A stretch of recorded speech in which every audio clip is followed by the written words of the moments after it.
कृषि व पशुपालन मंत्री प्रोफेसर चंद्र कुमार ने वीरवार को भलूं पंचायत में सामुदायिक भवन का शिलान्यास किया। कृषि व पशुपालन मंत्री प्रोफेसर चंद्र कुमार ने वीरवार को भलूं पंचायत में सामुदायिक भवन का शिलान्यास किया। इस सामुदायिक भवन का निर्माण 2 फेज में होगा। पहले फेज में ग्राउंड फ्लोर पर 33 लाख की राशि से पंचायत भवन बनाया जाएगा और दूसरे फेज में पहली मंजिल पर हॉल का निर्माण किया जाएगा।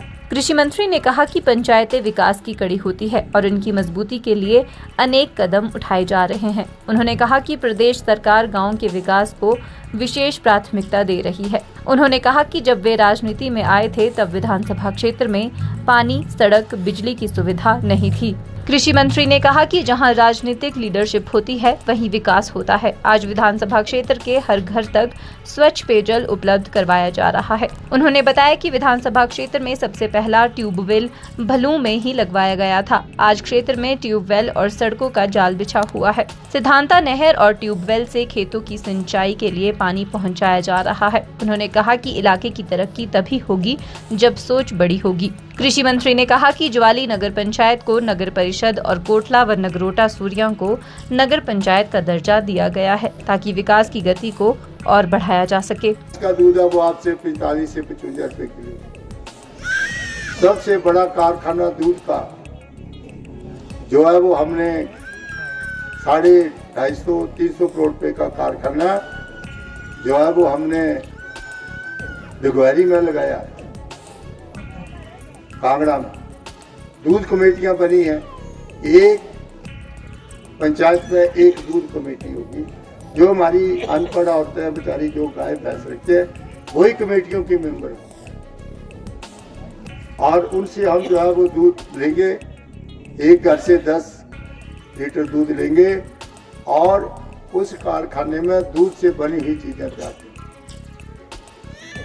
उससे हम दही भी तैयार करेंगे, लस्सी भी तैयार करेंगे, उससे चीज़ तैयार करेंगे, उससे बटर तैयार करेंगे, उससे आगे जाकर के चॉकलेट्स भी उससे हम तैयार करेंगे। और खुली मार्केट में आज आप चले जाओ गांवों में, दुकानों में आपको भेड़के के दूध के पैकेट मिलते हैं, अमूल के पैकेट मिलते हैं। हम भी अपना जो है वो हमारा अपना ब्रांड भी होगा हिमाचल प्रदेश का, जो हम खुले में अपना दूध जो है वो देते हैं। तो ये सोच इसलिए है कि हम गांवों की जो आर्थिक स्थिति है उसको सुधारने की कोशिश करेंगे ताकि हमारे गांवों में भी पैसा जो लोगों को आए। और खेती बाड़ी का 6 महीने के बाद ही हम फसल का तैयार होकर के हम बीजते हैं। हम बीच में कोई ऐसी फसलें तैयार करना चाहते हैं, जैसे मान लो कि हमारा गांव में खेती जमीन कम है, उस खेत के ऊपर हम नर्सरी तैयार करें। अभी हमने अपने एग्रीकल्चर फार्म में नर्सरी तैयार की है, जिससे हमने 58 लाख रुपया जो है वो नर्सरी से जो है वो कमाया। नर्सरी की चीज़ों की लगाएंगे, प्याज की नर्सरी लगाओ, गोभी की नर्सरी लगाओ, ब्रोकली की लगाओ। इस तरह से वो जो नर्सरी हम लगाएंगे वो जो है वो 3 महीने में तैयार हो जाएगी, 2 महीने में तैयार होगी। इस तरह से जो है वो किसान को उससे ज़्यादा जो है वो फायदा मिले, पैसा उसके पास। यही खेत है, इन्हीं से हम सब कुछ जो है वो पैदा कर सकते हैं। जितना खेत छोटा होगा उतनी फसल जो है उसको अलग से उस खेत में। मान लो हमारा खेत जो है वो बिल्कुल छोटा है, गंदम का कोई फायदा नहीं, एक आधी बोरी निकलेगी, तो उसमें धनिया ही डालो। धनिया का रेट क्या है? उसमें कुछ नहीं होता तो आप जो है उसमें मेथी बीज लो।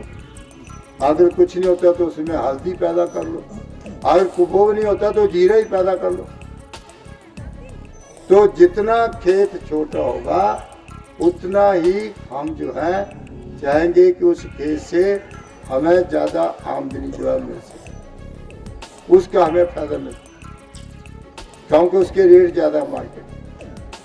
तो इसलिए इसको कहते हैं अंग्रेजी में प्रिसीजन एग्रीकल्चर, छोटा जोत छोटी खेती, इस काम को हमें। तो ये चंद बातें मैंने आपसे करनी थी। अभी आपका ये भवन बन करके तैयार होगा। मैं पूछ रहा था कि जो प्रधान होता है उसके कमरे के साथ बाथरूम जो एक बाहर के लोग आते हैं उसके साथ अटैच औरतों का और मर्दों का अलग से बाथरूम, जो हॉल बनता है उसका भी बाथरूम साथ हो। तो अब ये सारी जगह हम बदलने जा रहे हैं। इसी तरह हॉस्पिटलों में अब जौड़ी का बड़ा हॉस्पिटल बना, बहुत बड़ी बिल्डिंग। हिमाचल न्यूज़ 24/7 के लिए नूरपुर से संजीव कुमार की रिपोर्ट। आप देख रहे हैं हिमाचल न्यूज़ 24।